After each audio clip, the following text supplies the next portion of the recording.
Nights at Dugan's Pub, 29 West French Broad Street in Brevard, North Carolina. Have a exciting show on tap tonight.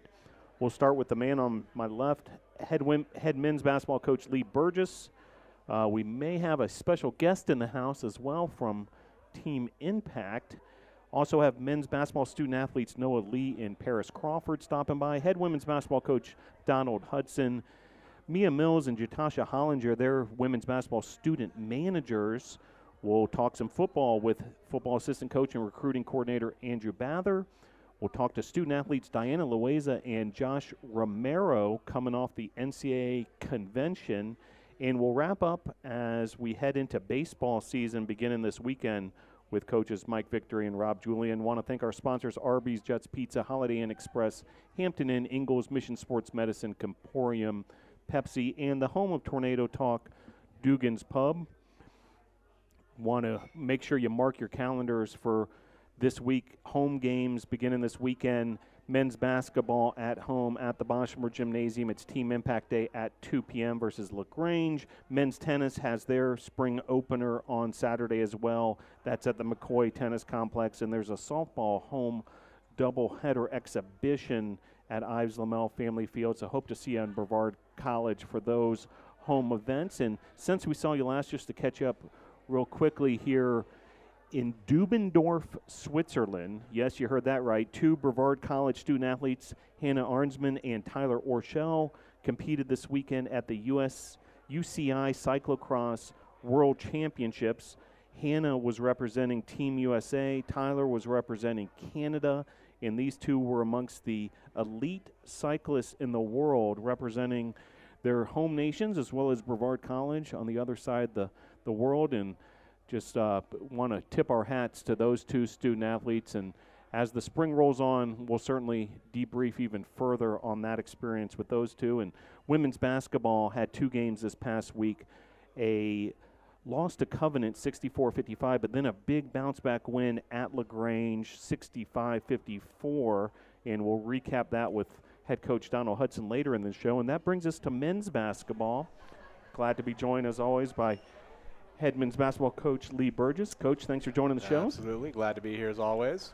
Well, a compelling week, and do want to start with a really electric win on Tuesday night. A great crowd that night for the Blackout for Black Mamba night to, really pay tribute to the late Kobe Bryant and those who were lost in that terrible tragedy. So the students turned out for this night. It was a doubleheader with the women's team, and then the men, a big 67-63 win over Maryville, pulling away late in the contest. Big nights from the three seniors, Q Turner, Damari Hopper, and Levi Lamb. Overall impressions on that Tuesday night, Coach? Yeah, no, I thought we were really engaged in that game. Really locked in on the scout defensively, played with a lot of energy. Maryville's got a good team that has been playing well lately. They're young. And so they've kind of taken a little bit of lumps early in the year, but I think they've steadily gotten better and have been playing well. And it's usually a kingpin in our league. Maryville is very good traditionally in our league. Won the conference tournament last year and went to the NCAA tournament. So for us to come in, we were, they definitely had our attention and we were ready to go. And I was really proud of the guys in that game. We did have a very good crowd, as you mentioned, and so it was fun to play well in front of them. Our three seniors really stepped up big in that game. We had contributions from a lot of people, not just them, but those three scored double figures and played well, and it was a really fun win. When you have a team that's going at it, together, and everybody's going in the same direction, and we certainly met some adversity and was able to fight through it together. Then those kind of wins make it a lot of fun, and it was good to be a part of it, fun to be a part of it, and proud of the guys. And some clutch play down the stretch, a three-pointer by Levi Lamb to put the Tornadoes up with 1:08 seconds left on the clock. And then on the last possession of the game, Damari Hopper breaking up the Maryville attack. So getting it done on both sides of the court and when it matters most. We had a lead, and I can't remember if they called a timeout. That game seems like it was so long ago, but it was less than a week. I can't remember if they called a timeout or not, but we had an opportunity to get some subs on the floor. I think we had somebody foul out, and so we substituted Paris Crawford into the game late. Paris doesn't get a whole lot of minutes. He's definitely earned the opportunities that he's gotten. He's gotten a little bit more here lately, and I know you're going to talk to him a little later on this evening. We put Paris in the game along with our 3 seniors, and Cannon, I believe, was out there as well at the end. And so Cannon, Paris, and our 3 seniors out there for one defensive stand, and we got it and got a steal. I think we tied up for a jump ball with 4.5 seconds left, which ended up going our way. We had to inbound the ball and got it in and was able to keep it away from Maryville as the clock ran out to secure that win. So, we've been on the other side of that before. Barry had the ball. We had a lead late. We needed one stop to win. We didn't get it. But this one we got. We got one stop. We needed one stop to win the game, and we got it. And so that was great. You mentioned Paris Crawford, also Noah Lee, who's going to be on the show later, led all bench players with 10 points in just 11 minutes of action. Hayden Castle with a big day as well on the defensive end from the steals. And what I'd like to ask you, Coach, is the value of a bench, and I know some of these players sometimes are inserted in the starting lineup, right. And sometimes, it's not completely set your role, but just on any given night, how important the bench players are for those situations. It's vital. You got your 5 guys that you're starting, and you're right about some of our guys. Mike Williams and Kudafi Turner have kind of been rotating back and forth who's going to start in the backcourt, who's not. Since one of them a starter, one of them a bench player. But bottom line is, when you start your game with 5 guys, when you sub guys into the game, you don't want there to be a humongous drop, along the way. Now, most of the time, there may be a drop somewhere where maybe this second unit or these backup guys maybe don't score the ball as well, but you'd like them to contribute defensively, or maybe it's vice versa. They're not quite as good defensively, but they're able to really put the ball in the hole, and there may be some trade-off. But you don't want a 10-point lead to go to a 2-point deficit, simply by substituting. And so your bench is important. You guys can't go 40 minutes. You have to play your bench. You have to get guys on the floor. We've had the luxury this year of basically having 10 guys that can play. We haven't always had that in the past, where we've had a 10-man rotation, and I have felt comfortable putting a 10-man rotation out there this year. So that has been different than years past. But, yeah, it's vital. And then when you look up and you see your bench points and, what you've outlined in that game against Maryville, you're able to get those kind of contributions from your bench. I think it takes a little bit of the burden off the starters, number one. And number two, I think it energizes the whole group, that it's like, okay, we're all in this together here today. Everybody's playing well, and, let's fight this thing through and go get a W. A few days later, back at action at the Boschmer Gymnasium. Not the result you're looking for, 89-77 defeat to William Peace. Turn the page from that game, and then what's coming up next at Piedmont, and then home against LaGrange. Learnings and, attitudes coming out of that William Peace game? Yeah, I felt like we played well enough offensively to win that game, but we did not play well enough defensively to win that game. So that was something we talked about with the guys, and looking back on the Piedmont game that we had at our place, I think it was a similar situation. I felt like we scored enough points against Piedmont here to win the game. We just did not guard them well enough, and we're capable of it. You mentioned 67-63 to Maryville, and Maryville's got some talented players, and we were able to hold them to 63, and we're not able to do that against Peace. Now, Peace has some really good offensive players. They are a good team. And so it's a challenge to guard those guys. They're a good team, and I think they're a little bit better than their record says they are. And we were not as engaged as we needed to be. Trey Bryant is a matchup nightmare for us. And he, I don't know, 11 of 13 or something like that from the field. But we're going to see somebody similar to that against Piedmont tomorrow or Wednesday night with Foote, number 35. He's a really good player. Put up 28 here on us. A similar player to Trey Bryant. And we obviously didn't do a good enough job against Bryant for Peace the other night. So we'll have to learn from it. We watched some film today, got on the practice floor today. We'll get back on the practice floor tomorrow and get ready for Wednesday. But, I don't necessarily want to give the entire scouting report on what we're going to try to do differently in that game, but we have to do some things differently and better than what we showed against Piedmont. So Our group has struggled with that a little bit of a roller coaster in terms of, we'll be really, really locked in and engaged one night and then struggle to bring it the next night. And so as a coaching staff, we've got to look at that and try and figure out if, we can pinpoint anything that we've done that contributes to that. And we ask our players to do the same thing, look at yourself and, are you preparing differently or, do you have the same level of, have the same edge about you?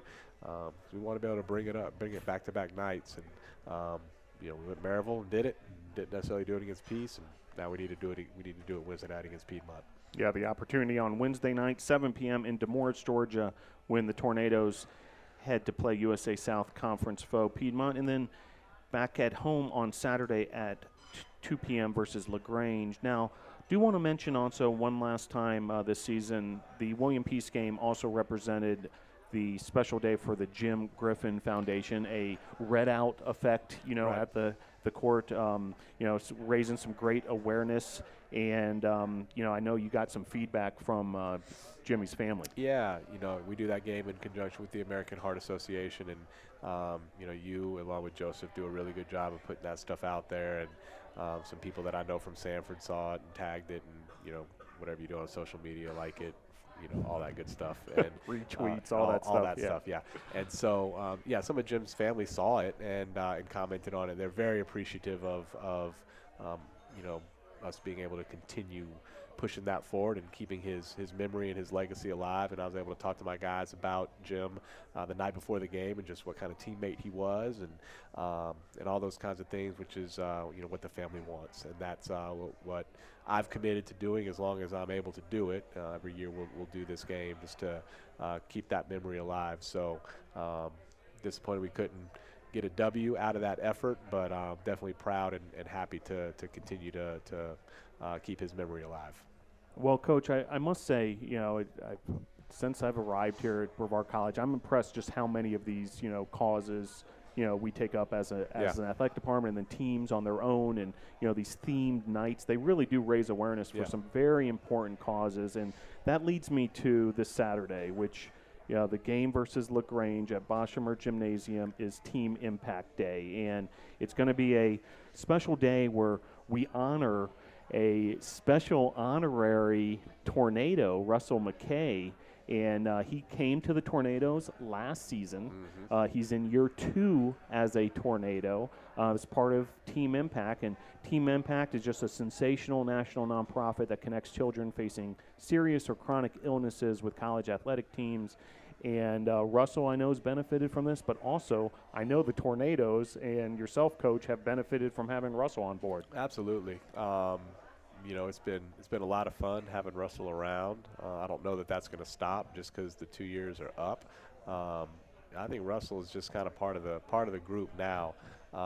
Took a little while to get comfortable on both sides, a year ago, and our guys trying to figure Russell out a little bit. Russell trying to figure our guys out a little bit. Well, Russell came to practice today. Everybody saw him, and hey Russ, he's just part of the group now. But it's been a lot of fun having him at games. He comes at road games, having him there, and when he's not around a lot, sometimes his mother will send video messages, from Russell to the team, which is awesome. I think it's been beneficial on both sides, and we've loved doing it. Loved having him around, loved watching him get comfortable. And our guys like messing around with him and joking around with him. So I know we're going to try to hopefully get him up here. It has been a lot of fun just to see him become part of the Tornado family, no doubt. And, like you said, going to those road games, I recall seeing Russell and his family up at UNC Asheville for when the Tornadoes took on the Bulldogs up in Asheville, and it's great to have Russell now on Tornado Talk, his debut on Tornado Talk. Russell, thanks for joining the show. Well, Russell, how do you feel? How does it make you feel to be part of the Tornadoes? Good? You like it? It's fun? Yeah. Now, you like playing basketball yourself. I see you during halftime and after the game, putting it up there yourself. Is that your favorite sport to play also? Yes. And do you consider yourself, are you more of a shooter, a dribbler, or a defensive player? Dribbler. Really? You've got good hands. You can dribble. Yeah, I can see that.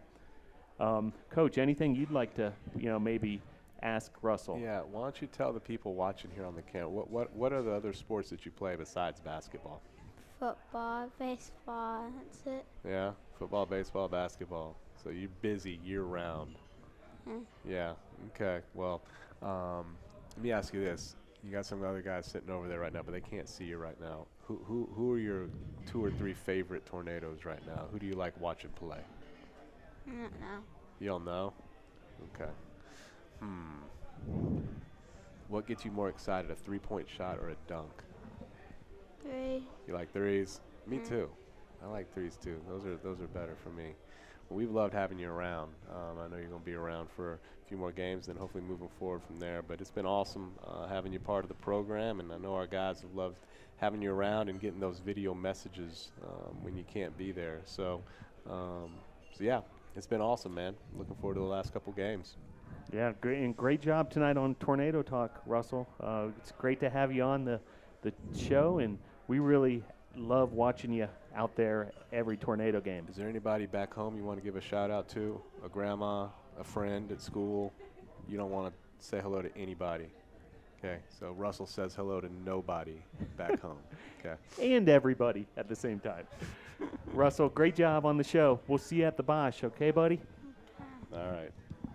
All right, that was head coach Lee Burgess along with Russell McKay, honorary Brevard College Tornado on that men's basketball team in his 2nd season with the Tornadoes, and always bringing it at the Boshemer Gymnasium. Great to have Russell on board. And we do want to thank the folks from Team Impact, national nonprofit out of Boston that connects children facing serious or chronic illnesses with college athletic teams.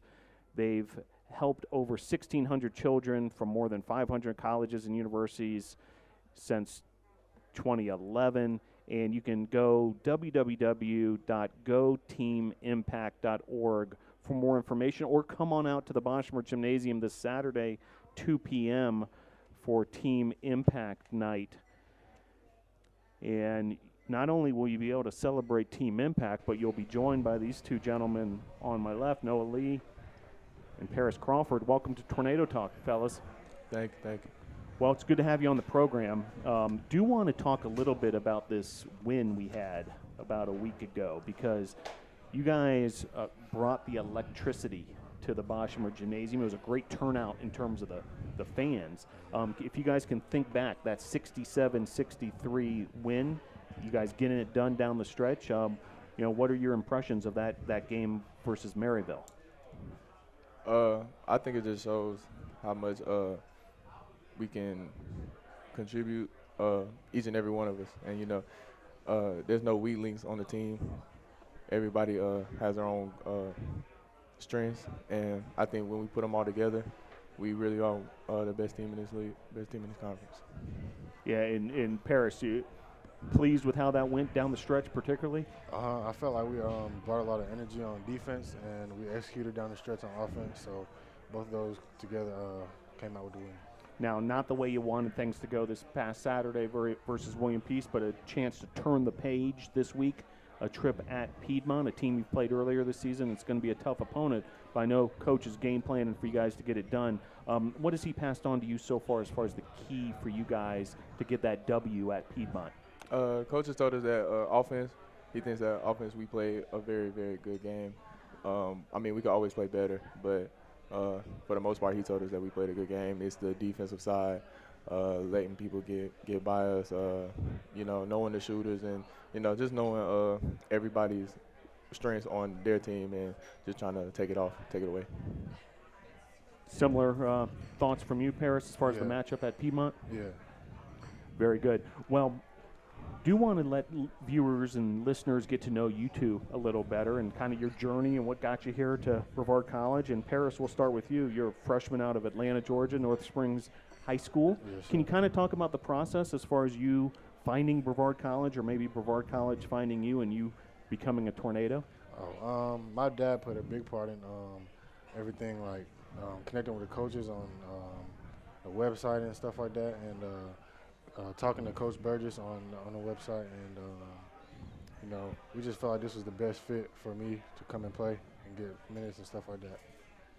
And Noah, same question for you out of Durham, North Carolina. So in-state here, but certainly a different part of the state over there in the Research Triangle, but wound up here at Brevard College. Can you kind of reflect back on that process? Yeah, pretty much. So as you can tell, I went to an art school, Durham School of the Arts. So we weren't really known for basketball stuff. So getting into AAU season, my junior year, I had like no interest, no anything. And, you know, it was really frustrating to me. And I talked to my coach about it. And so he said, you know, we need to get some work in. We need to, you know, pick it up senior year.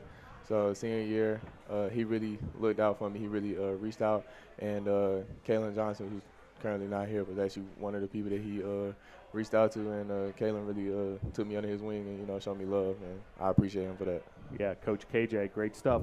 Well, would like each of you to describe the other's game. And Paris, we'll start with you. When you see this guy on your right, and, you know, if I were to just walk up to you, you know, on the street and say, hey, okay, this guy, can you tell me what his strengths are as a ball player and what makes him tough on the opponent? Yeah, I feel like Noah brings a lot of energy on defense and offense, and I feel like he's better at going to the basket and finishing through the lane more than three-point shooting. And I feel like he just brings a lot of energy to the team, and he boosts our energy throughout. Now, Paris, you recall tornado tip-off, the Midnight Madness type event that we had at the Boshemer Gymnasium? Yes, sir. Because this guy threw down a dunk that absolutely turned the Boshemer Gymnasium upside down. Do you recall that? Yeah, I do.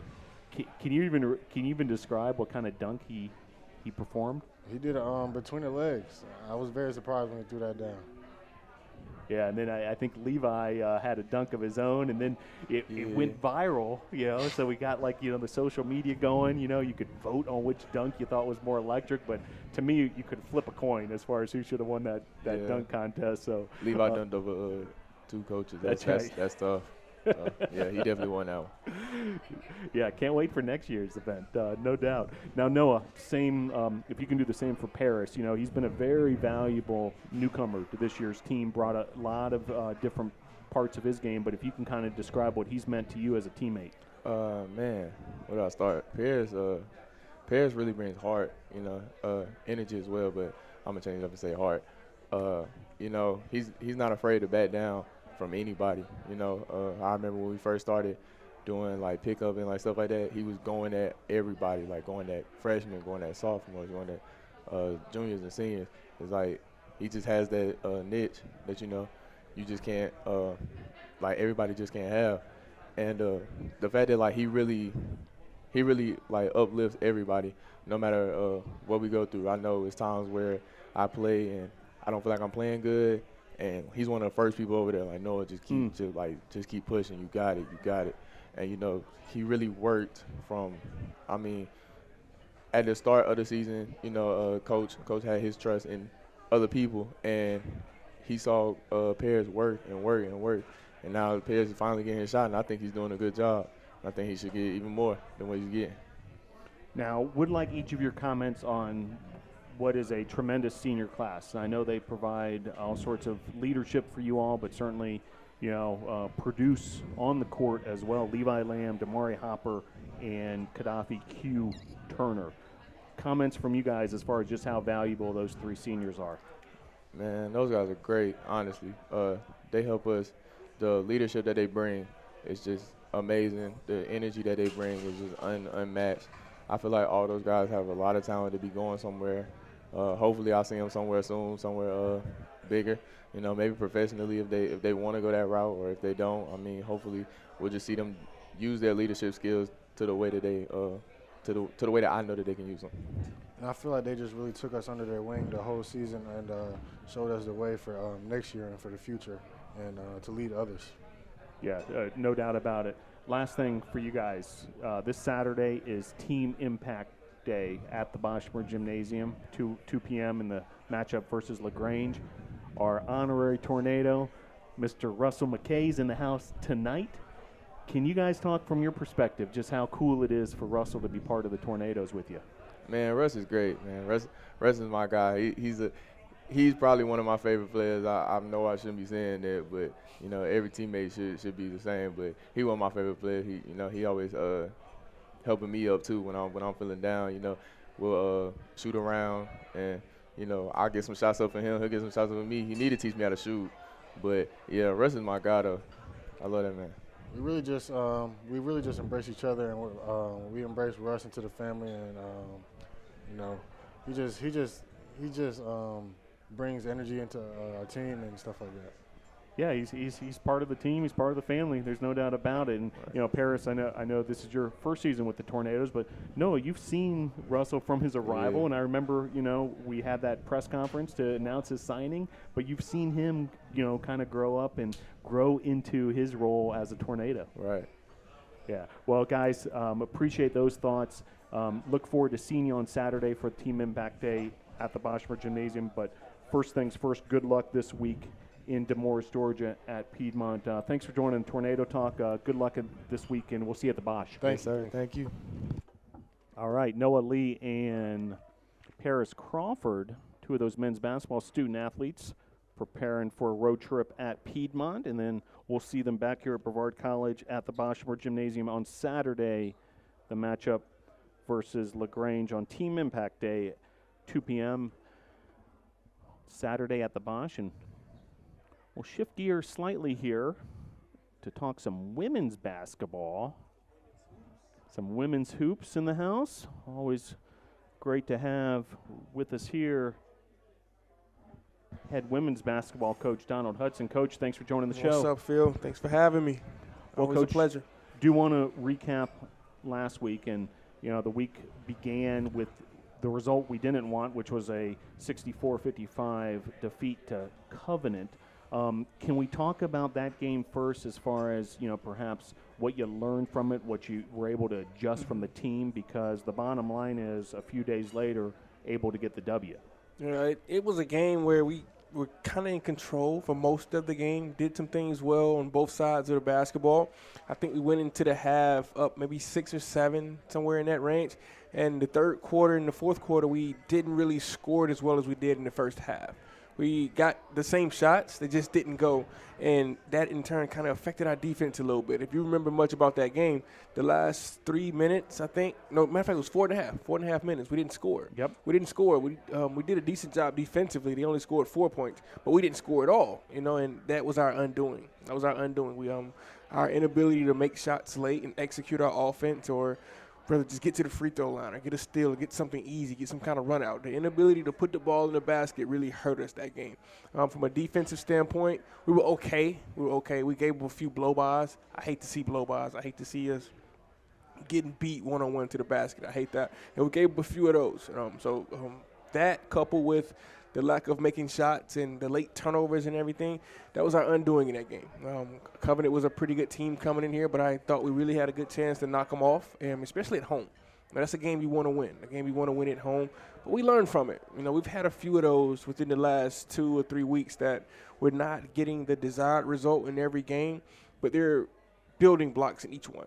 We're seeing things that we can build upon for the rest of this year and going forward as a program. Like right now, we're really talking about just really, really embracing a winning culture. Because we're getting into those close games, but we're not executing. We're not finishing late. We're not making those winning plays late. And that's the next step. That's the next step with this program. I think we're to a point right now where we're internalizing the scout report, and we know what teams are going to do to us, and we're able to kind of take them out of what they want to do.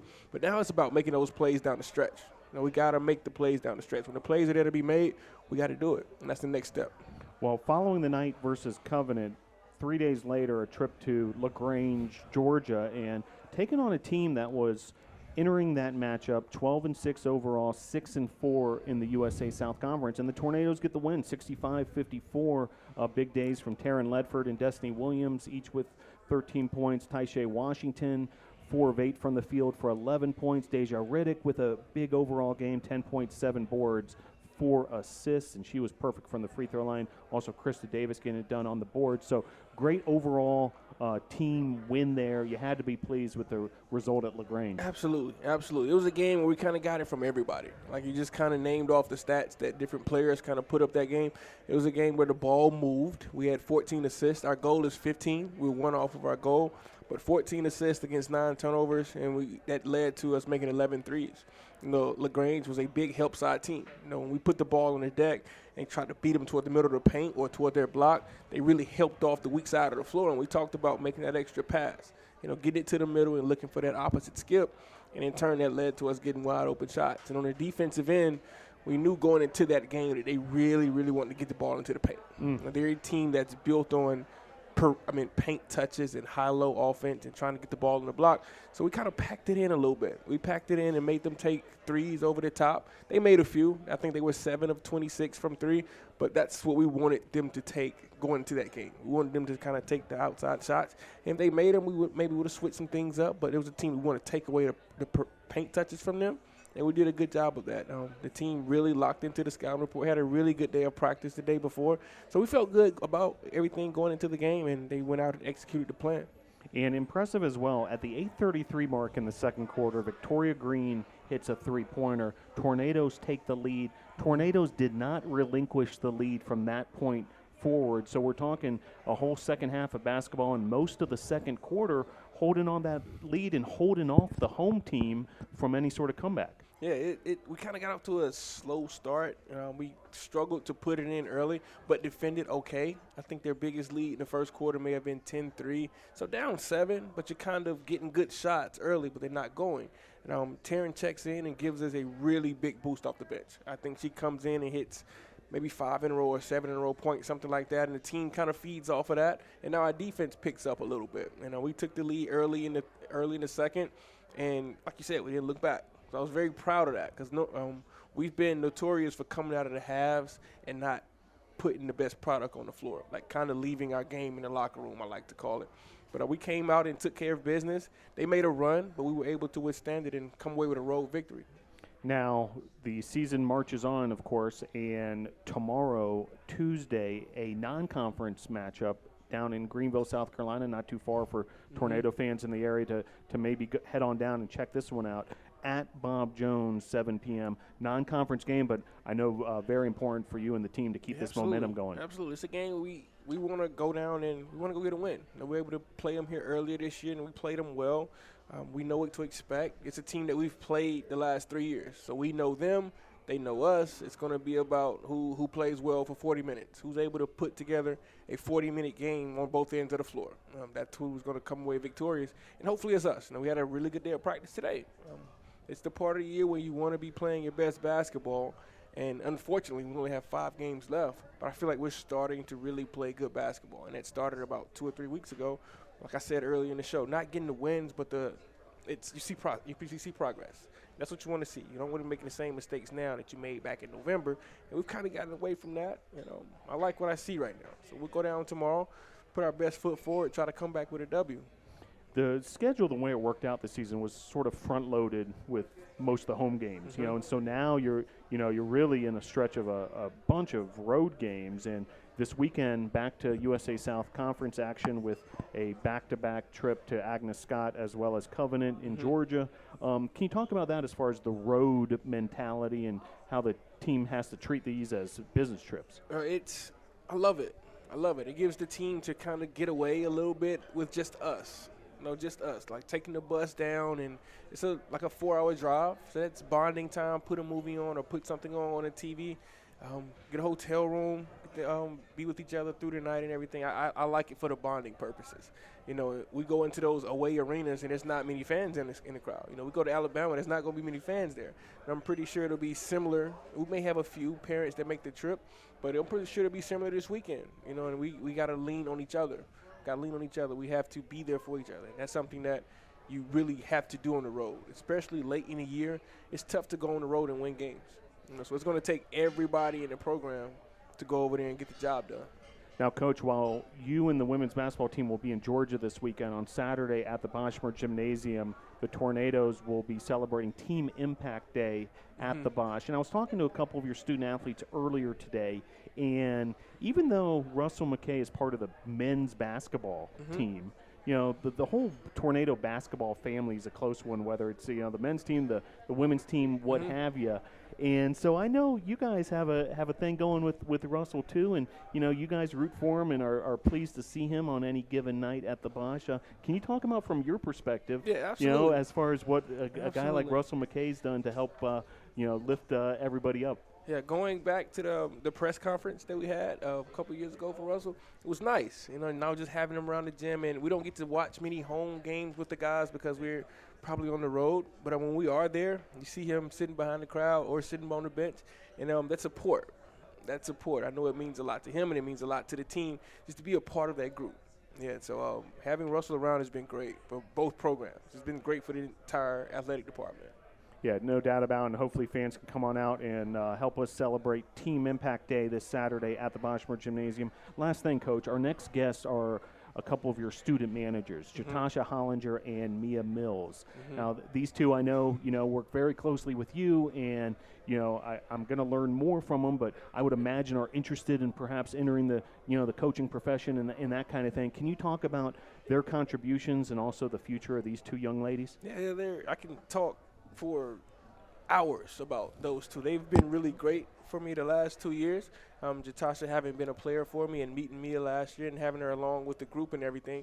It's been great. It's been great. Like they do a really good job with our practice and everything and helping us out on the road trips. But the thing that impresses me the most is just the people. They're very, very high character people, and I value that. The program is something that we don't take lightly. So anybody that we bring into it, I want to make sure they're good people. And they really embody that. They are very respectful and mannerable and everything, come by my office and speak to me. If I'm not doing well, they both are there to smile and pick me up and everything. They do a really good job on the court, but the thing to me is just them off the court. Watching them grow and develop and grow into women that are going to be able to contribute to society in a positive manner. Here with Jatasha graduating soon and Mia having another 2 years with us, I don't worry about them. I know once they graduate, they'll be fine. They're going to be good. They're going to go on to be super successful in life, but really good people, Phil. Very good. Well, look forward to having them on shortly. And Tornado fans, if you want to make the trip tomorrow, Tuesday, down to Greenville, Bob Jones, the Tornadoes will be in action in a non-conference game. Good luck this weekend with the 3 games, Coach. Thanks for joining the show. Appreciate you, Phil.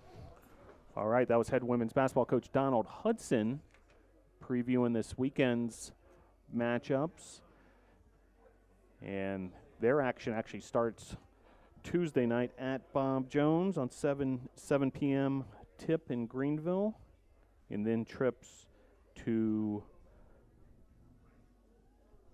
Agnes Scott and Covenant over the weekend. And right on cue, we're joined now by the 2 women's basketball student managers, Jatasha Hollinger and Mia Mills, as they get settled here in the coach's corner at Dugan's Pub. Ladies, thanks for joining the program. Thanks for having us. Well, Jatasha, let's start with you, because I recall last year, you know, documenting and watching you, you know, on the court as a student athlete playing the game of basketball, but now you've transitioned into this role as student manager. Can you talk about that, you know, how that's been for you as far as, you know, being a player last year, now in the role of student manager? It's definitely been a big adjustment because I'm used to being on the court, and this is my first year not playing in a long time, but now that I'm a student manager, I can sit back and like watch the girls as they're practicing and stuff and also give my feedback. So it's been a big adjustment, but as long as I'm around the game, around the girls, I'm pretty happy.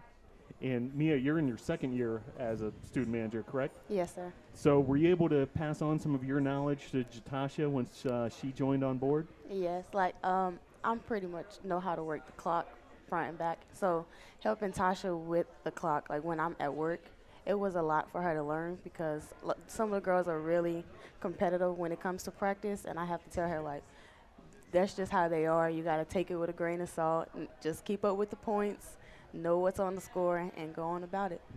Very good. Now, I'd like you each to talk a little bit about, the coaches who you guys, work closely with, but also, look up to as far as, them, teaching you a thing or two.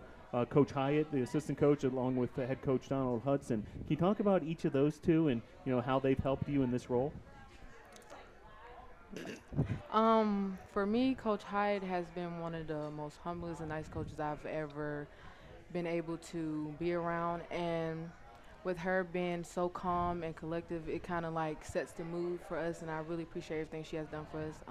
Coach Hud last year for sure really pushed me out of my comfort zone, and I pretty much needed it. And really, when I got out of my element, he kind of, taught me back into my game and sent me back to being who I am, and I really appreciate him and both of them for giving me the opportunity to be able to play in my last year with them. Yeah, for me, not really having much of a basketball background as the rest of the girls, I kind of gravitated more towards Coach Hyatt because she kind of like showed me what to do, and she was there like as a role model for me. And I gravitate towards Coach Hud a lot too because he's more of that father figure for all of us on the team. So like I can just go in his office and just hang out with him. We don't even have to talk. Just being around both of them, it's a lot for me personally. Now, I would like to get into the details a little bit. And you two travel most of the games with the team as well. And, for instance, there's a game tomorrow at Bob Jones down in Greenville, South Carolina. Can you talk about what your responsibilities are as student manager, from start to finish of the game?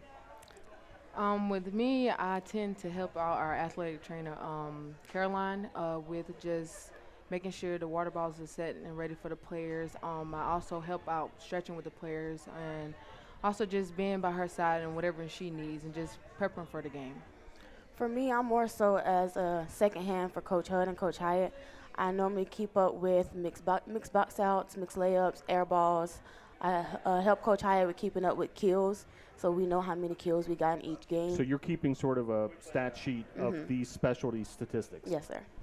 Very good, very valuable roles that people don't realize behind the scenes. Now, would like viewers and listeners to get to know about each of you a little bit, and what your ambitions might be. Have you chosen a major here, Mia, at Brevard College? And I have. what are you got your sights on?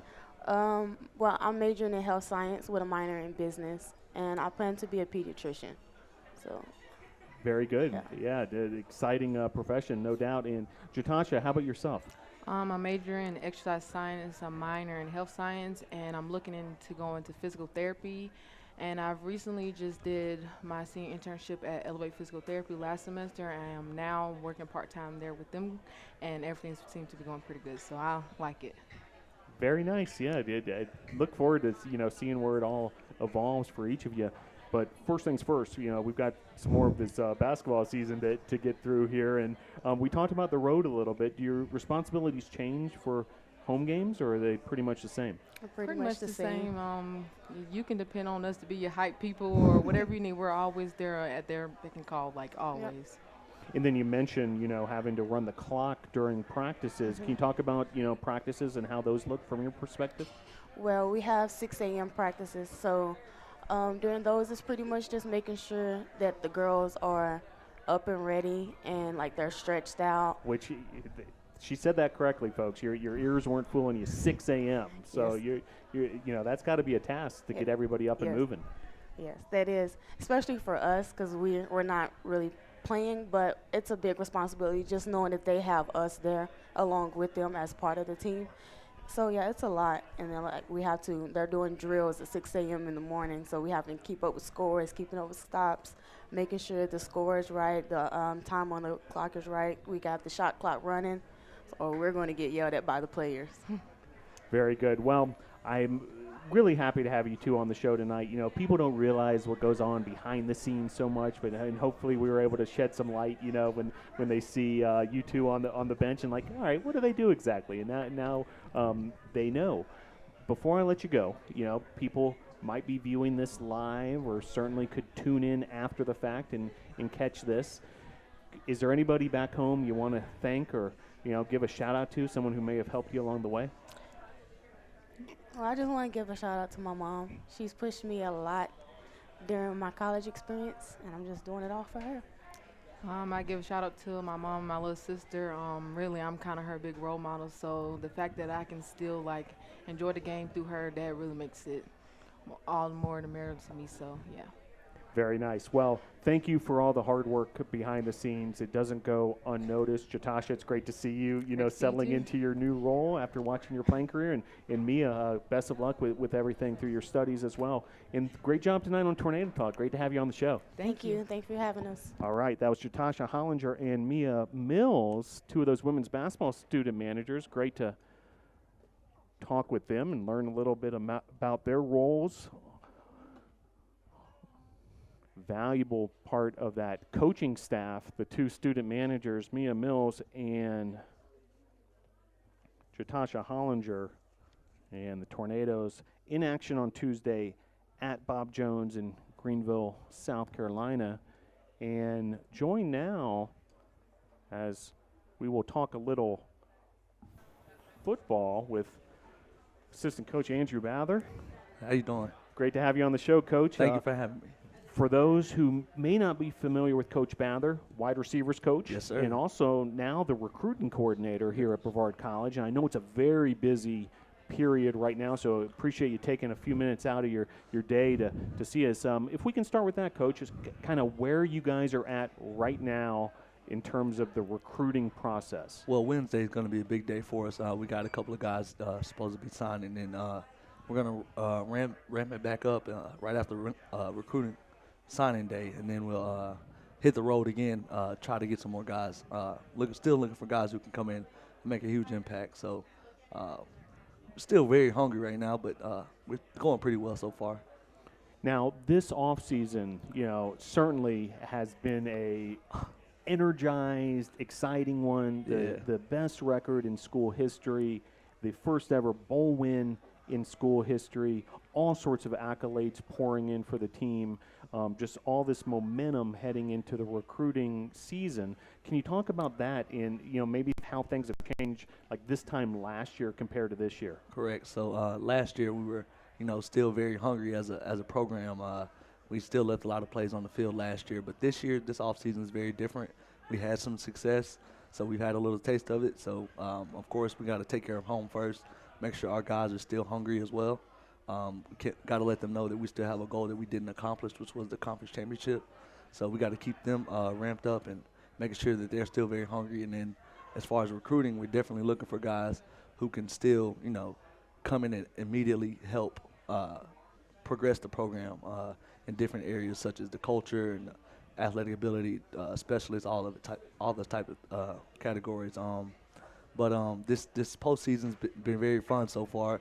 Getting the community to speak to us a lot. I mean, sometimes you go into a store and random people just, hey, congrats on the season. It's very appreciative to know that the community has been watching and been paying attention. So we're looking to keep it rolling, man. You got to let this momentum carry us over to the next season. Now, would like to talk a little bit more about last season, and in particular from this perspective, wide receivers coach. Mm-hmm. You had your unit, obviously a big part of the the overall success. Can you talk about your unit, how they performed throughout the year? They grew tremendously as far as maturity-wise. I'm extremely proud of them. We were still pretty young. We only had one senior, Ralph Roman, but a bunch of sophomores, a couple of freshmen played. We grew a lot over the season, and they attacked every challenge that they met. I'm excited to look what those young guys bring back in spring ball. So they did very well as far as taking every assignment, taking every challenge like it was a new one, forgetting the last weekend and accepting the new one the week ahead of that. So I'm very proud of them. Now, Coach, you come from a football background. Your whole family's, seems like they're involved in the sport. Yeah. You've been around this game a long time, and certainly a big strength of the Brevard College, football experience is a very experienced staff, yourself included. Right. Can you tell folks a little more about yourself and your background and what led you into coaching? Okay, well, originally I started playing football because my brothers were playing. I'm the third of three boys. Two older brothers who played before me, just wanted to follow in their footsteps and, do what my big brothers do, trying to hang out with my family. But they ended up having very successful careers in high school. left a kind of a shadow there, but I stepped up to the challenge and wanted to make sure I left my own. They both ended up going to Tennessee State to play football. I ended up going there as well. They were playing defense. I played offense. And then my redshirt year, my oldest brother, Brandon, he actually was a graduate assistant for Tennessee State while I was playing. So knowing he was a very smart player, and he used his mind to the best of his ability on the field. It led him to actually gain a position as far as Tennessee State as a graduate assistant. But then I realized I might have had the same opportunity with my mind, because I wasn't always the most athletic guy on the field, but I knew where everybody was supposed to go, and I knew how to use the stuff that I did have to my advantage. So I figured, like, if I could do that for me, what could I do if I gave that to somebody who was more athletic than I was? You know what I mean? So following his footsteps with the coaching thing, man, my middle brother now is actually coaching basketball back at our hometown high school. So they're doing pretty well this season, and hopefully, man, that they can have a great run in the tournament. But yeah, so it's great to have you as part of the Tornado family, Coach. And like I mentioned, you're just one of several Brevard College coaches with just these incredible depth of their background and their knowledge of the game of football. Now, Coach, if we can turn things back to recruiting, and there's two sides to recruiting as I see it. There's the student athletes and the prospective student athletes, and why should they come to a place like Brevard College. But there's also you all and a standard that you're expecting as far as the type of player you actually want to come here and play football at Brevard Definitely. College. Can you talk about both those things? And let's start with, for a prospective student athlete who might be on the fence, why should they come to Brevard College? Well, one, it's definitely a good thing to always feel like you're around family. You feel secure, you feel safe, you feel confident when you're around family. There's no need to be shy or anything like that.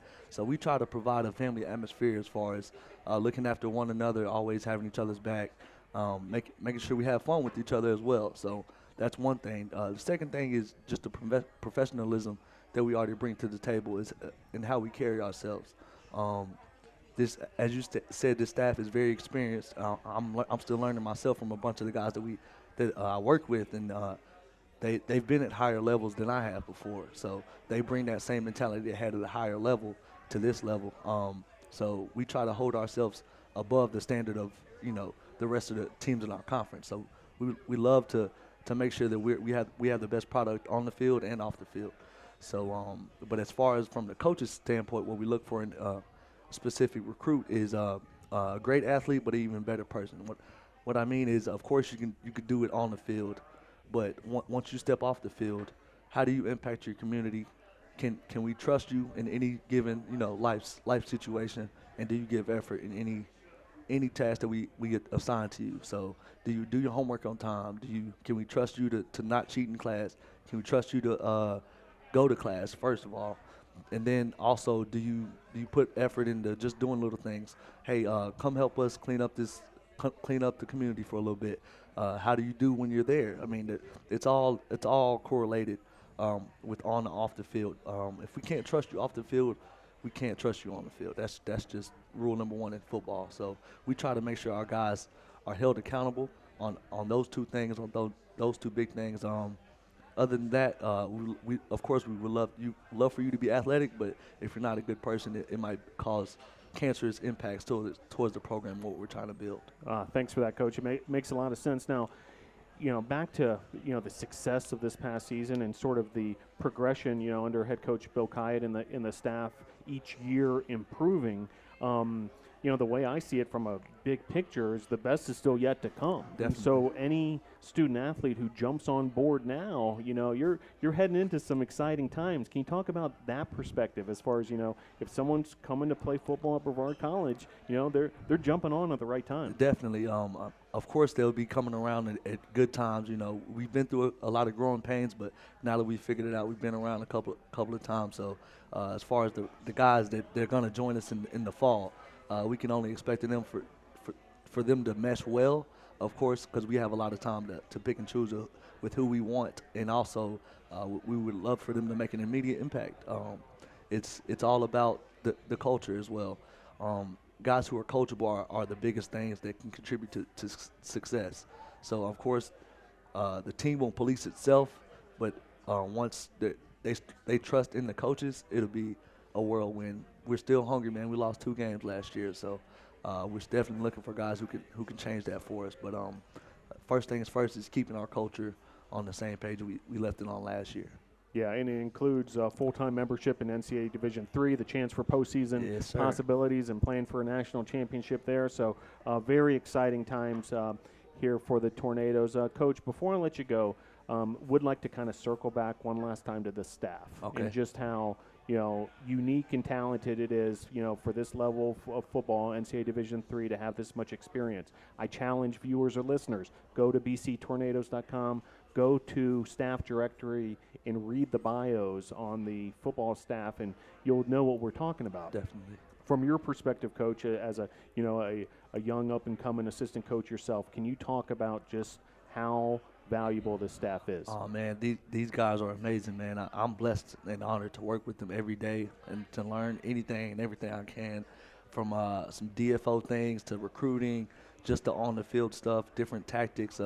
Of course, Coach Kayet coached in the NFL for a while, so he knows a lot about how to do things and quality control of this and that. And then Coach Lindsey was the offensive line coach for the Cardinals as well for a little bit.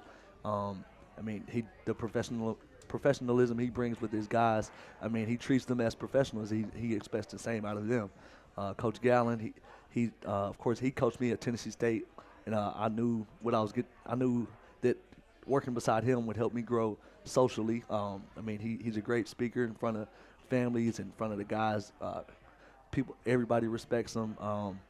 Coach Jakes, man, he's one of the smartest guys I know. He definitely brings a different vibe to the team that we definitely appreciate. And Coach Jaron, he actually is our strength and conditioning coach, and he lives that every day. It's not just football. So he's the heart and soul of our mentality of the team. And our young guys, man, they're actually growing as well. Coach Cruz, he's spent a lot of time in the film room, on the board, drawing a lot of stuff. He has a very creative mind as the quarterback's coach. And Coach Bubba Craven, actually, he's grown tremendously over this past year. This was his first year coaching, but he's grown so much, and I'm extremely proud of him. Coach Easter, he's our defensive line coach. He has the talent to do this. I can see him doing this for a long time. Very technical guy. He knows what he's talking about. And Coach Nelson, our linebackers coach, he does a great job getting the guys up, ready to go. He's a very good hype man. I can say that. He gets me hyped sometimes, a little too hype, but that's my guy. But and then our student assistants, Coach Chandler and Coach Tesno and Coach Ez, they all do a great job. And I'm extremely proud of them as well. So. Very good. Well, we're going to talk to one of those student athletes you mentioned, getting it done both on the field and off the field, Josh Romero, in just a moment here. He participated in the NCAA Division III Student Immersion Program at the NCAA Convention, so looking forward to catching up with him. But, Coach, I'll let you get back to the recruiting trail. I know fast and furious this time of year for you all. Thanks for joining the show, Coach. Thank you for having me. All right, that was wide receivers coach and recruiting coordinator Andrew Bather on the penultimate eve of signing day as prospective Tornadoes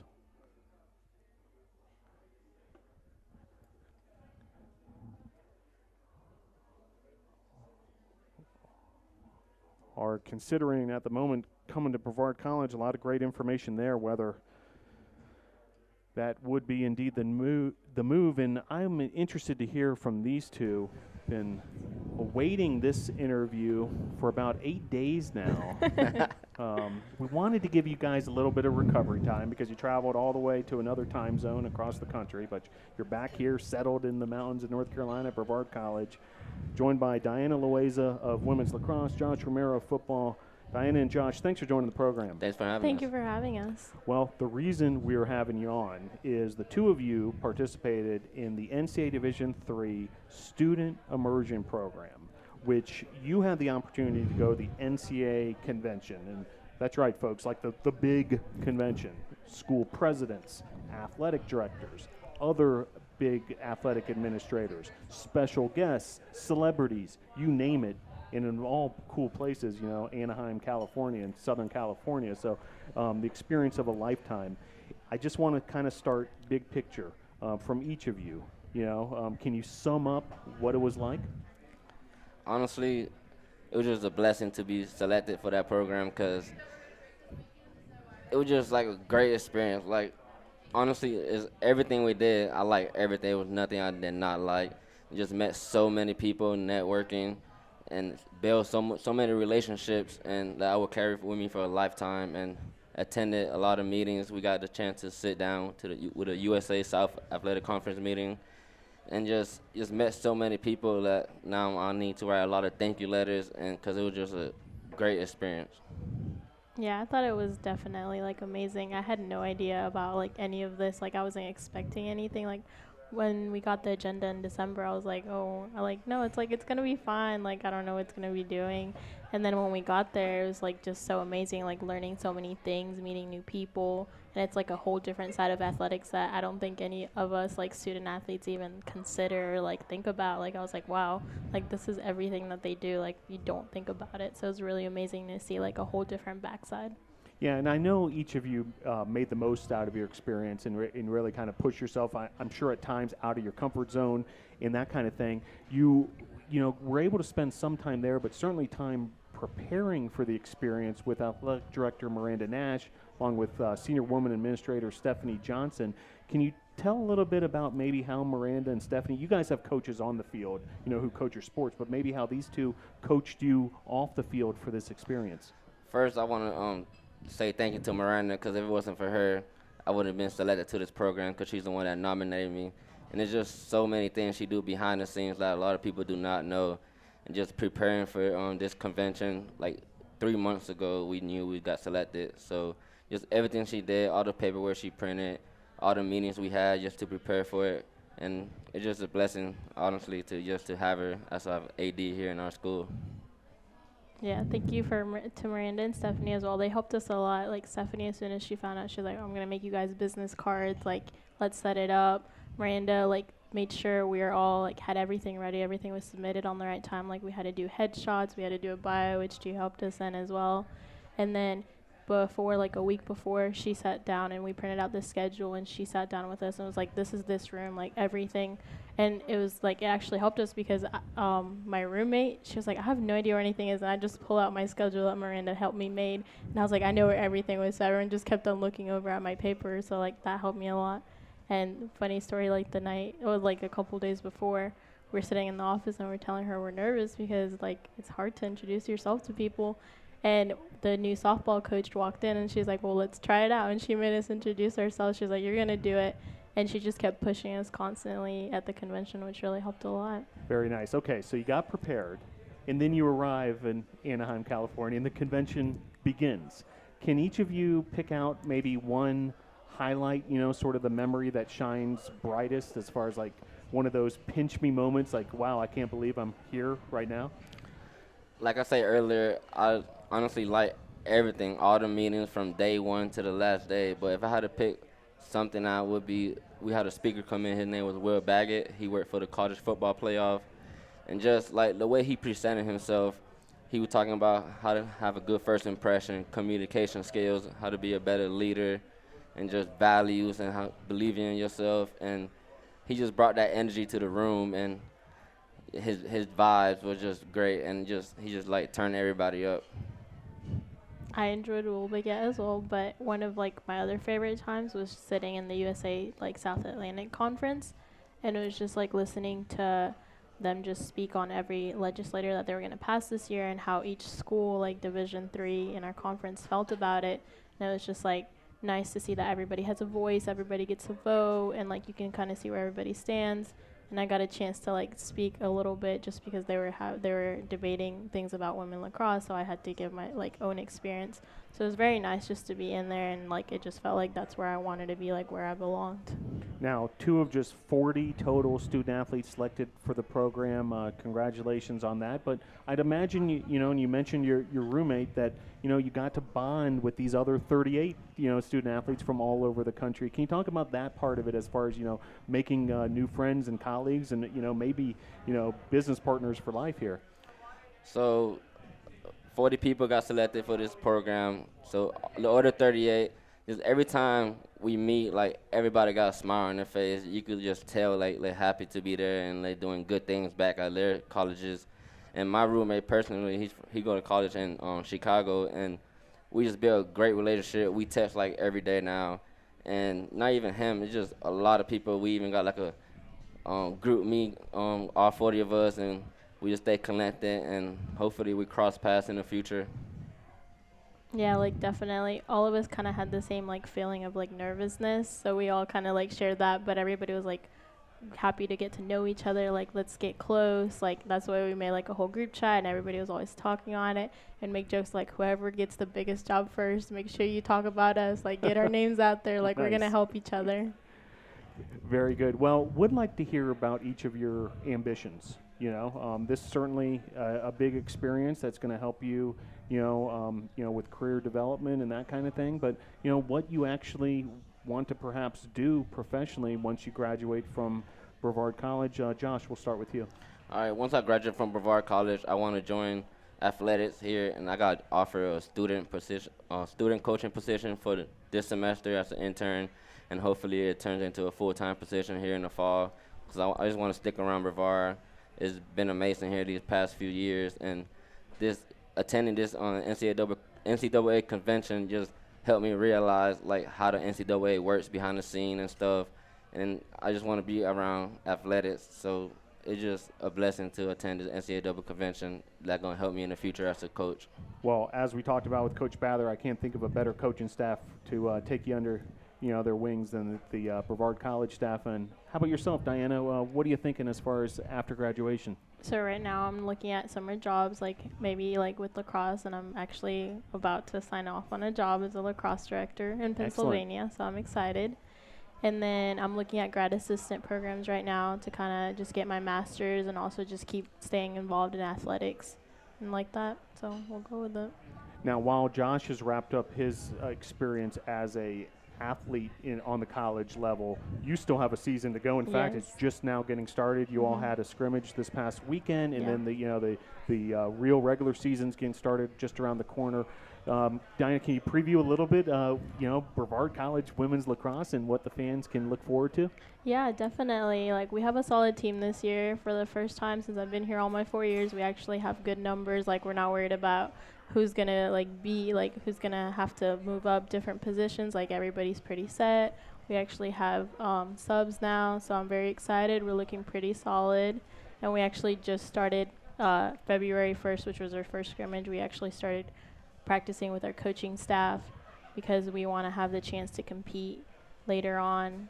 So we had to do captain's practices for like 2 weeks. So it's been nice to have the coaches back because it was very stressful doing captain's practices and trying to get everybody together. Yeah, I talked with your Coach Rosado, a show ago, and a very unique situation as far as day one of official practice being a scrimmage, but looks like you guys got through that and you're well on your way to preparing for the regular season opener.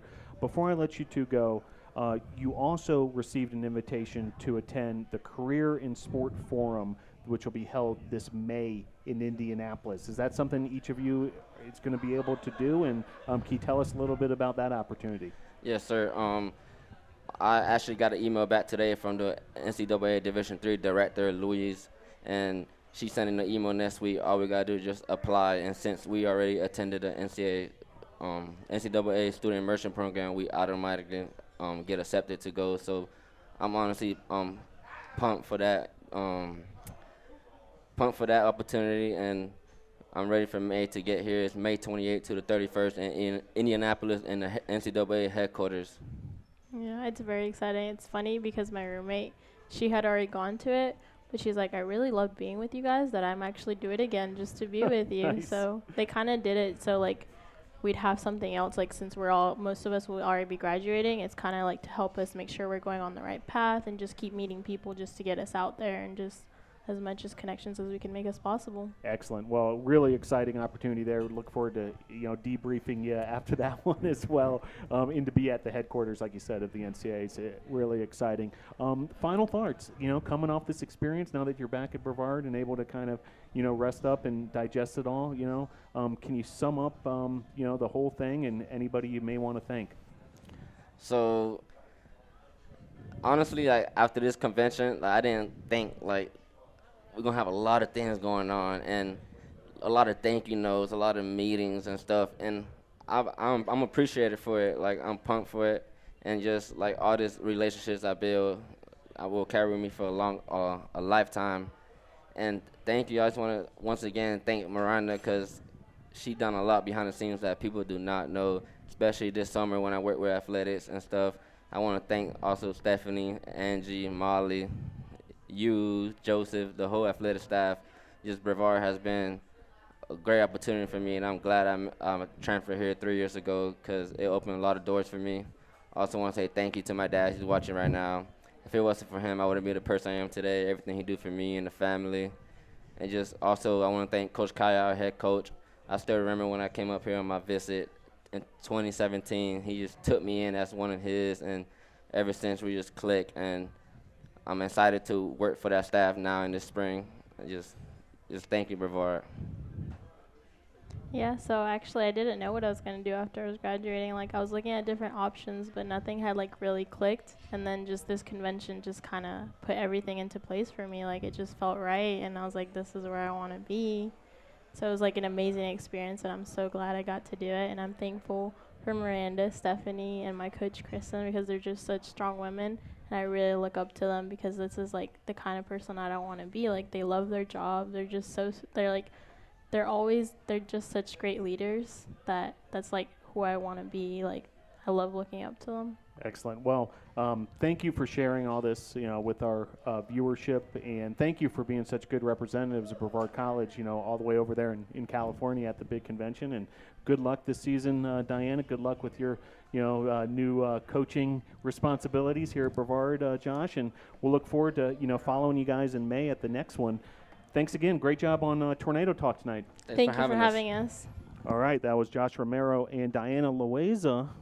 Diana from the women's lacrosse team, Josh from football, and they just came off that NCAA Division III student immersion program in conjunction with the annual NCAA convention in Anaheim, California. Great job representing Brevard College at that event, and just an exciting opportunity for those two future athletic administrators or coaches, as we'll shift gears yet again, as we could now officially declare that it's baseball season here at Brevard College, because beginning this weekend, the Tornadoes will begin play with a 3-game series at William Peace at the USA Baseball National Training Complex in Cary, North Carolina. Tornadoes will be in action this weekend, joined by assistant coach Rob Julian, head coach Mike Victory. Coaches, thanks for joining the show. Oh, happy to be here. Pleasure to be here. Well, if we can start with sort of where we're at with this preseason practice process. I've been, following, the BC Tornadoes baseball on social media, seeing these inter-squad scrimmages. I'm sure you guys are knee-deep in, all sorts of work and preparing for the season opening series. But if you can give viewers and listeners an idea of sort of where we're at on the practice side of things. Sure. I mean, we set a really good base in the fall trying to get in all of our offensive and defensive philosophies, and the captains did a really good job of, owning that in captain's practices as well. And now that we're back, it's been 2 weekends of inter-squad scrimmaging and then just trying to get everyone back up to speed and, getting guys timing right in the cages and getting the pitchers' arms ready to go when we get to that first weekend. And, this week's exciting. It's our first, pre-game week of preparation, and we're not going to let the rain that's coming in a couple days dampen our spirits, but, we're preparing for William Peace and what they have and trying to get a lineup set and getting our arms ready to get after it. kind of what he said. We set a good base in the fall of kind of our expectations and our standards, and the guys know that's how it is moving forward. So when there's days that we might not be able to be out there and practicing, and they got to do some things on their own, they know that business should continue as usual. And they've done a good job, and obviously, like he said, we're excited to finally get out there and play against somebody else and not have to beat up on ourselves. Now, you may not know the answer to this until it sort of evolves these next couple weeks, but the season's set up as such where the first two weekend series of the year are on the road. Mm-hmm. This trip to the USA Baseball National Training Complex this weekend, which, by the way, is a great opportunity for the student athletes to get to play at that facility. But then the next weekend in Greensboro, North Carolina, 3-game series at Guilford, then not any action at home in front of the home fans until February 21st and 22nd, opening day versus Piedmont on Friday the 21st, and then the rest of that series on that Saturday in a doubleheader. Can you talk about that as far as starting the season on the road? And, perhaps it's a relief, for coaches like yourself that, you don't have to worry about some of those responsibilities of home games, but, certainly a way to, I would imagine, get to know what your team's all about. Sure. I mean, secretly, yes. In our first games here, it's nice to be on the road and just be able to kind of show up and play. The travel's not terrible. We've been on trips much longer than this, and I think it's really good for the freshmen to get this experience on the road. We have some home games next year early on, and I'm trying to find one more game that we can get on the road and have to be on a bus and be in a hotel room before you have to do that for conference series. The playing at home's easy. You do that every weekend of an inter squad. You show up. You know what's expected of you. You got to sleep in your own bed. You got to eat the breakfast that's on campus. But on the road's an experience, and I think it's going to put our guys to the test to be able to get up off the bus ride and play. Like I said, much easier for us, but it's good experience for them. And I think when we get to come home and open up against Piedmont for conference at home, it's going to be a much, much better experience for those guys, and they're going to be excited to be out in front of their home fans and have families be able to be there to watch them play. Mm-hmm. Yeah, I think that road trips, especially in college, are a lot of fun. That's how you build that camaraderie, and you learn to love your brothers and work together as one, getting to know them a lot. Hotel rooms, close quarters, and start to learn a lot about guys that you may not have talked a ton to up until this point, and start to realize that we are one and everybody loves each other, and they're going to go to battle for you. And then, like he said, not having to do a ton of the field work and the duties early on is a little bit of a plus as well. Now, do want to mention the third member of your coaching staff, Steve Huckey. Mm-hmm. And Coach Steve Huckey comes from an incredibly rich, deep experience of college coaching up in Minnesota, 17 successful years as the head baseball coach at Rochester Community and Technical College, all sorts of accolades and success there. Can you talk about Coach and what he's brought to you all in just this short amount of time that he's joined the program? Sure. I mean, when he asked to come and help us out, I would have been ready to say yes before I even got to meet him, but once we spent a little bit of time with him, it was a really exciting opportunity for us as coaches and for the program in general to have an experienced coach on board that, for me as a first-time head coach, I'm able to bounce some questions off of, and he has another perspective and has been around a lot of baseball that we're able to learn from him, and he's learned some new stuff from us. I've got him on Google Sheets, and it's a disaster sometimes in there, but he's learned some new things, so there's a good give and take there. And then I think he really enjoys getting to be an assistant coach and not having to be the heavy and letting me be the guy that has to come down on them, but he gets to have some fun with our hitters. And when we're doing our individual hitting groups, he's brought a lot of experience to that, and I can be a little bit more hands-off and go take care of some of the behind-the-scenes stuff that needs to get done. And I know I can trust him with the pitching staff, and I can trust Coach Huckey with the hitters, and I know that we're going to be productive, and he's on the same page as us. And you can see it in the way that our guys have improved from day one to now, and the types of hitters that they are, the way that they're driving the baseball. He's been great for them. Yeah, Coach Huckey's the man. And like he was saying, obviously with both of us kind of having pitching backgrounds, it was nice to bring a guy that he has more hitting drills than I've ever even thought of.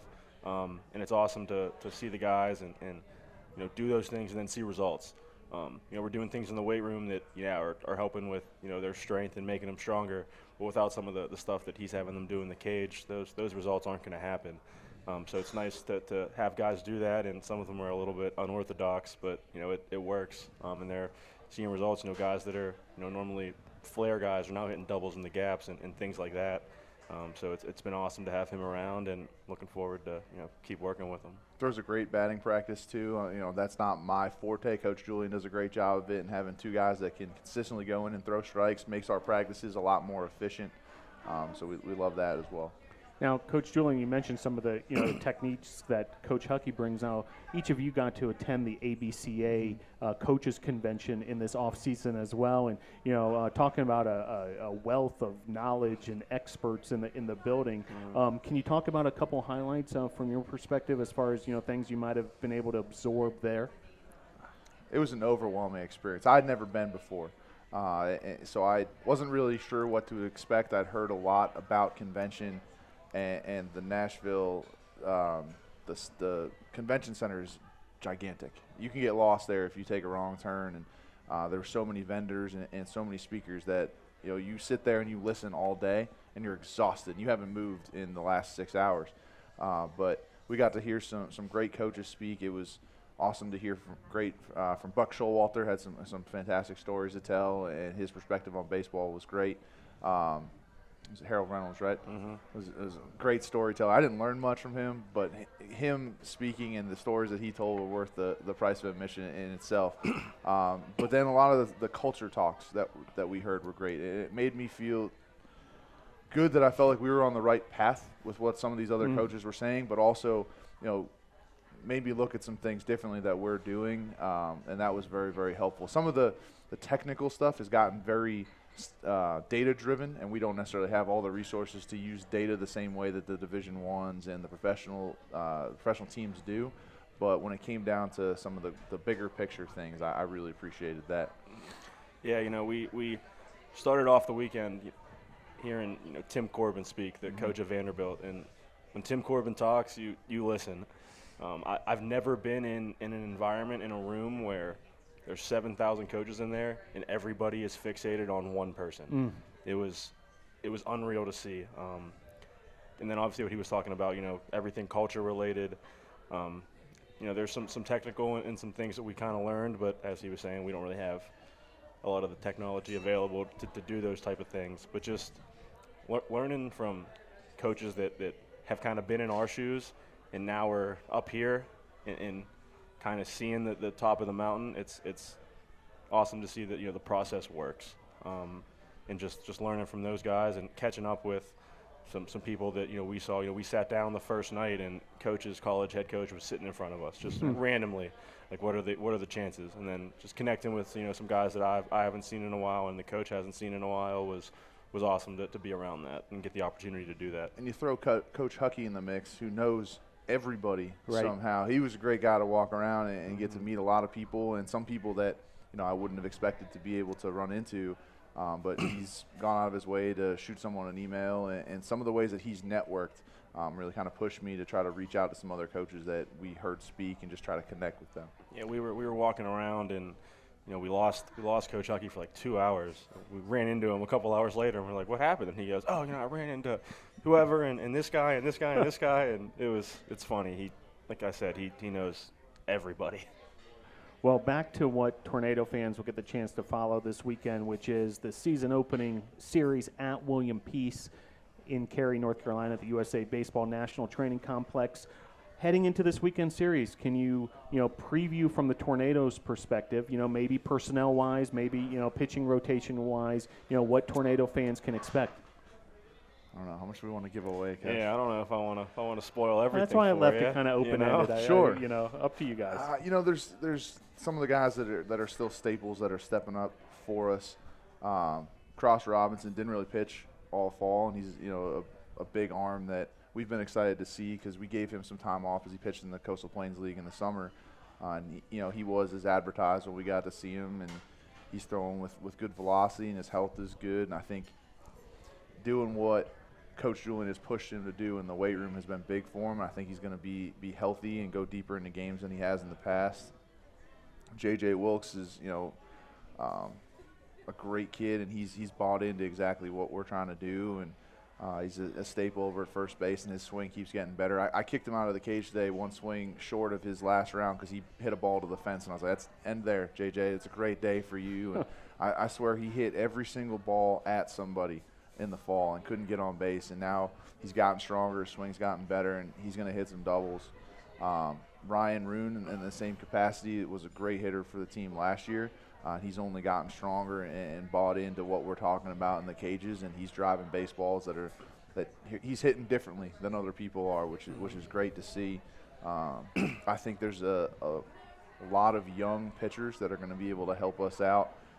Coach Julian's done a great job kind of refining the way that we're going to attack the strike zone and getting away from some of the loopy curveballs you see out of high school pitchers and attacking guys with hard breaking stuff. And that's just from being able to spend a lot of time with them now that we're back and in bullpens and, pausing an inner squad if you need to. We're just going to be aggressive in the zone and play great defense behind them. And I could sit here and talk about 39 guys if we had enough time, but, there's just a couple that have done great. Mm-hmm. Yeah, one thing that we tell guys every day is still a tryout. You still have a chance to get your name in that game one lineup. Obviously, we can't put 39 guys on a lineup card. We can unfortunately only put 9 of you, but they're working hard and they're competing, and that's a big thing that we've stressed is if we put you out there, we trust you and we just want you to go and compete. The moment you stop competing is probably the moment that we're gonna go somewhere else. But yeah, obviously excited, the guys that he mentioned and a lot of other guys that are going to step up and do some big things for us. Well, last thing before I let you go, you mentioned Coach Victory, the culture, and some things that you noticed at the convention that hey, we're doing right around here at Brevard College. Recruiting always top of mind for you coaches. Mm-hmm. Can you talk about the culture and for a prospective student athlete who decides to come here to Brevard College baseball, what they're in for? Mm-hmm. Family was one of our big core values, and bringing everyone back together, and whether or not you're a pitcher or a first baseman or the center fielder, we're all in this together. When good things happen to all of us, and when bad things happen, we suffer together and pick each other back up. And our guys have definitely bought into that feeling, and we've done some different things. We have a 4-H square where the guys have to give a highlight, a hardship, their hero, and a habit that they have, good or bad, and just getting to know each other on a little bit deeper level has been big for that.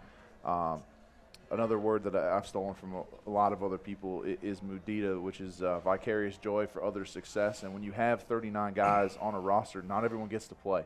And that is really, really difficult to sit on a bench and watch other people do well. But I've been in cultures where there's guys that are sitting there hoping that their teammates fail because they want to play. And we want to avoid that feeling at all costs. And right now, the way we compete and practice, the little competitions, the races, the whatever it is, guys are excited to win, and it doesn't matter who won. They're just excited that somebody's doing well. And I think we're bringing that with us into our first game, is that there's no one on the roster that wants to see their brother fail. They want to see everybody succeed because they know that if we're going to go places, it's because we're all going to succeed as one. Very good. Well, Coach, appreciate you communicating that, and appreciate you both joining Tornado Talk tonight. If you can just hang with me now, we'll close up shop here at Dugan's Pub. First of all, check out the Tornadoes this weekend. If you want to make the trip over to Cary, North Carolina, it's not all that far, as you mentioned, and a chance to really experience a state-of-the-art venue, USA Baseball National Training Complex, where the Tornadoes will face off against William Peace. That's a doubleheader on Saturday, 2 and 5 p.m., and then Game 3 of the series on Sunday at 1 p.m. Other action this week for Tornado fans: women's basketball is at Bob Jones on Tuesday night in Greenville, South Carolina. That's a 7 p.m. tip. Men's basketball at Piedmont on Wednesday night. Women's basketball at Agnes Scott Friday, and then at Covenant on Saturday. Men's basketball at home, Team Impact Day. We'll celebrate the honorary Tornado Russell McKay, who was in the house tonight. That's 2 p.m. on Saturday, home versus LaGrange at the Boschmer Gymnasium. Also, the start of the spring men's tennis schedule on Saturday, 2 p.m. at the McCoy Tennis Complex. If you want to check out the Tornadoes men's tennis team, they'll face off against Johnson C. Smith. And if you're still hungry for even more Tornado athletics, Saturday night, the softball team will debut with an exhibition versus Cleveland Community College at Ives Lamel Family Field. That's a doubleheader starting at 6 p.m. Go to bctornadoes.com for all your latest information to keep up with all those schedules. Follow the Tornadoes on Twitter and Instagram at BC Tornadoes. Subscribe to Brevard College Tornadoes on YouTube. Follow Brevard College Tornadoes on SoundCloud, and like Brevard College Athletics on Facebook.